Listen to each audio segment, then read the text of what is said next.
Assalamualaikum dan selamat sejahtera. Saya Nuriana Izzah binti Sukairi dari kelas PM5. Dalam video ini saya akan menerangkan apa itu prosa tak naratif. Prosa tak naratif boleh didefinisikan sebagai karya prosa yang menggunakan bahasa Melayu lama namun kadar naratifnya amat sedikit. Prosa tak naratif terbahagi kepada 4 jenis, iaitu yang pertama ialah sastra kitab, yang kedua sastra ketatanegaraan, yang ketiga kepustakaan ilmu tradisional dan yang keempat sastra undang-undang. Sastra kitab bermaksud kepada kitab-kitab yang bermuat tentang hal-hal yang berkaitan dengan urusan agama Islam dalam bahasa Melayu. Kitab jenis ini dikarang oleh golongan alim ulama yang berada di bawah pemerintahan sultan. Ciri bagi sastra kitab adalah yang pertama, mengandungi unsur-unsur keagamaan yang khusus untuk memberikan pengetahuan agama. Yang kedua, menggunakan rujukan hadis, fiqh dan Al-Quran.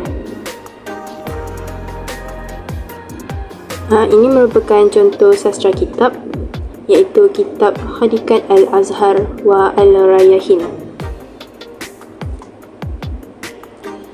Yang kedua ialah sastra ketatanegaraan. Sastra ketatanegaraan adalah karya yang menjadi petunjuk kepada golongan raja-raja dari segi urusan pentadbiran negara. Kandungan kitab ketatanegaraan adalah penerangan secara naratif yang menceritakan cara mentadbir sesuatu kerajaan dengan berdasarkan contoh zaman-zaman dahulu, khususnya bagi raja-raja dari Timur Tengah. Ciri-ciri bagi sastra ketatanegaraan ialah yang pertama, menyentuh sejarah kerajaan-kerajaan Islam di Asia Barat dan alam Melayu. Yang kedua, berkisar kepada undang-undang perlembagaan yang diambil daripada sumber Islam. Yang ketiga, kaya dengan unsur nasihat, petunjuk, panduan dan pengajaran berharga kepada pemerintah. Ini merupakan contoh sastra ketatanegaraan. Yang pertama ialah Kitab Taj Al-Salatin. Yang kedua ialah Buku Nasihat Segala Raja-Raja. Dan yang ketiga ialah Bustan Al-Salatin. Yang seterusnya ialah Kepustakaan Ilmu Tradisional. Kepustakaan ilmu tradisional bermaksud suatu sumber bahan bertulis yang menjadi tempat rujukan bagi perkara-perkara tertentu sama ada bersifat informasi atau ilmu pengetahuan. Ciri kepustakaan ilmu tradisional ialah yang pertama, menyimpan pelbagai jenis ilmu pengetahuan yang bersifat tradisional dan lokal.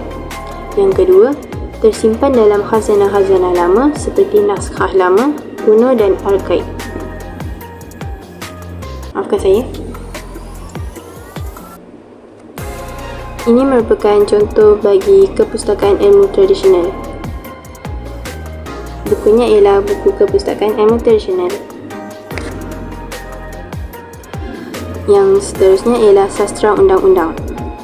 Sastra undang-undang merupakan satu kumpulan hasil penulisan tradisional Melayu yang menjadi bahan kajian tentang sistem pemerintahan, sistem pentadbiran dan susun lapis masyarakat lama. Ciri bagi sastra undang-undang ialah yang pertama, penyusunan daripada kalangan istana iaitu golongan bangsawan. Yang kedua, hukuman yang dikenakan tidak tegas dan boleh dipinda atau diubah. Ini merujuk kepada hukuman yang tertulis dalam sastra undang-undang tersebut. Yang ketiga, bercampur dengan unsur mitos dan luar biasa. Ini merupakan contoh sastra undang-undang. Yang pertama ialah buku Hukum Kanun Melaka dan yang kedua ialah buku Undang-Undang Negeri Johor. Okey, sekian daripada saya. Terima kasih.